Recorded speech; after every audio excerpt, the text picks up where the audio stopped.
We've come to the end of section 3, which was the section dealing with creation, and now we're at the beginning of section 4, which is the section dealing with existence, Sthiti, Prakaranam.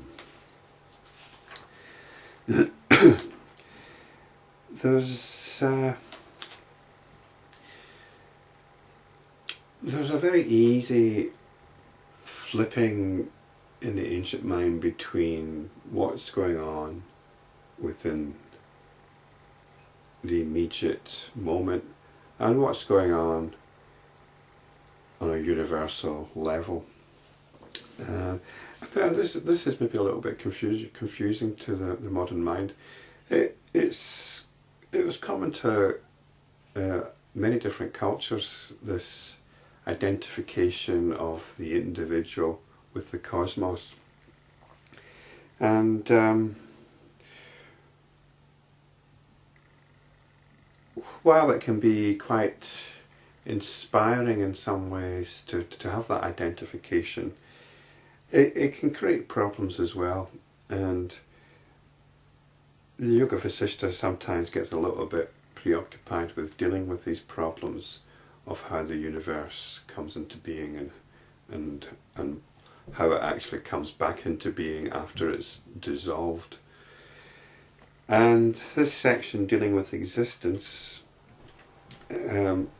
follows on from the section dealing with creation, and we can think in these terms when we're talking about creation and the existence, the ongoing existence of the universe. Creation is really, as it's been well established in the Yoga Vasistha, creation is really about how the notions of an external world arise. And that's all it is. There's only the notion of a creation. And these notions are perpetrated. And that's the emphasis of this section, section 4, is what keeps these notions going. And the next section after this is the section on dissolution, which is how to dissolve these notions, how to be free of these notions, and to be in touch with reality as it is.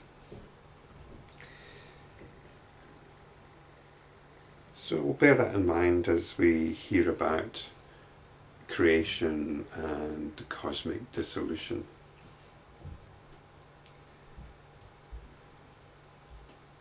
Vasistha continued, O Ram, after the exposition of the true nature of world creation, I shall deal with the exposition of the true nature of the sustenance of this world appearance. In other words, what sustains it. Only as long as the delusion of this world appearance lasts, is there this existence of the world as an object of perception. In fact, it is as real as a dream vision, for it is produced out of nothing, by no one, with no instruments, on nothing. This world appearance is experienced only like a daydream. It is essentially unreal. It is a painting on void, like the colours of a rainbow. It is like a widespread fog. When you try to grasp it, it is nothing. Some philosophers treat this as inert substance, or void, or the aggregate of atoms. Well, that's certainly how the scientists treat it. And when you really look into it, when you try to grasp it, it dissolves, from the physicist's point of view, it dissolves into intangible forces and intangible particles and all sorts of weird and wonderful things. And so, but we can do our own inquiry into the notions which we think are real, notions of self, of personality. What does that consist of? Who am I? That's the inquiry we can pursue. What do we mean by this word I? And what's our relationship with the world out there? Rama asked, It has been said that this universe remains in a seed state in the Supreme Being, to manifest again in the next epoch. How can this be, and are they who hold this view to be regarded as enlightened or ignorant? So this is a cosmological problem.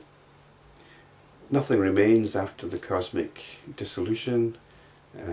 Brahma, the creator God, has become enlightened, so his memories have no creative power. So how does the universe arise again? Does it exist in a seed state? Now, it might help to, if my theory is correct here, that the Yoga Vasistha is not the work of one author. I would say it's the work of a school, possibly with one guru, an enlightened guru, and with some disciples of various degrees of insight. And sometimes I get the impression some of the sections of the Yoga Vasistha are like tests that the disciples are having to express their understanding. And this is obviously a bit of an issue. Does the universe remain in a seed state in the Supreme Being to re-emerge, to flourish again in the next epoch?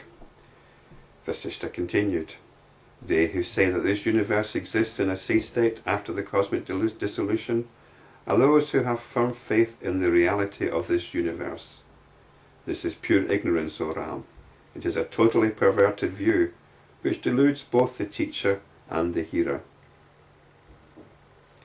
The seed of a plant contains the future tree. This is because both the seed and the sprout are material objects, which are capable of being apprehended by the senses and the mind. But that which is beyond the reach of the mind and the senses, how can that be the seed for the worlds? In that which is subtler than space, how can there exist the seed of the universe? When that is so, how can the universe emerge from the Supreme Being? But, I mean, there are similar expressions in the Yoga Vasistha. In chapter 11 of this section, there's this sentence here. Even as in the seed is hidden the entire tree in potential, in Brahman there exists the entire universe forever. So it's a very similar kind of statement.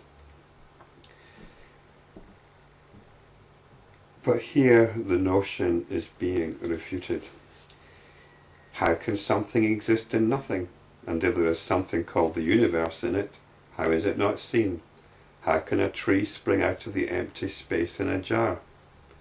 How can two contrary things, Brahman and the universe, coexist? Can darkness exist in the sun? It is appropriate to say that the tree exists in the seed, because both these have appropriate forms. But in that which has no form, Brahman, it is inappropriate to say that this cosmic form of the world exists. Hence it is pure foolishness to assume that there exists a causal relationship between Brahman and the world. The truth is that Brahman alone exists, and what appears to be the world is that alone. There's no causal relationship between Brahman and the universe.